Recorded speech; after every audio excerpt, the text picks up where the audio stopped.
The owners of this house in the Albanian capital say this was the room where 77 years ago a Jewish couple and their 10-year-old son were kept hidden. They say Nisim, Sarah and Aron Aladjem arrived here from Bulgaria in 1943 as World War II raged across most of Europe, and that the family stayed here for 14 months in the house of Rifat Hoxha and his wife Fezia.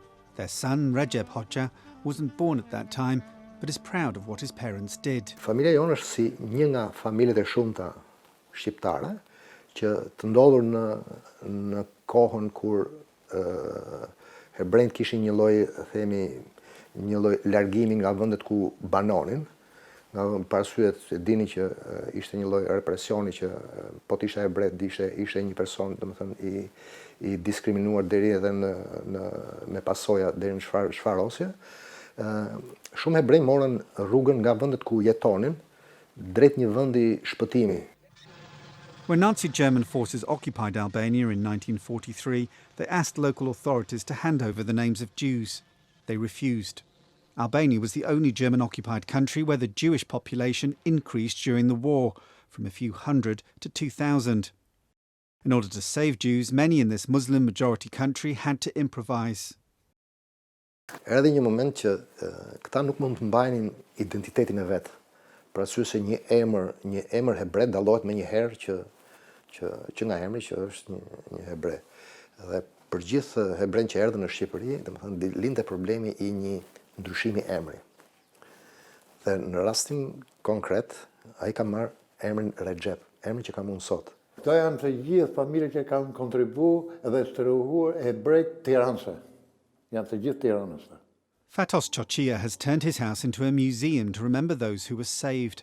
He says his father was among those who helped during the war and secretly sheltered Avran Ashraf, a man who had escaped from Greece. Tu ka qenë një garnizon gjerman që kontrollonte rrugën tu, i thoshin Kodra Kuqe.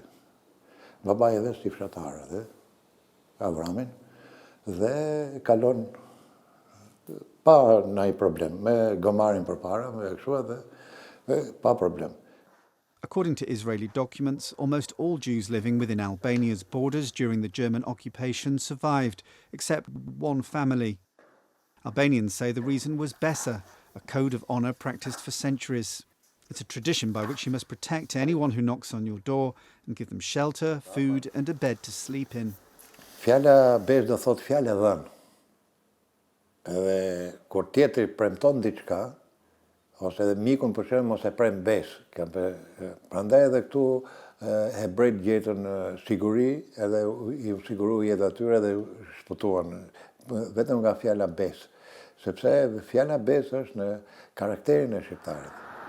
The life-saving efforts of Albanian families were not discussed during almost 5 decades of communist rule. Only after Albania became a democratic country in the early 1990s did families start to share their stories.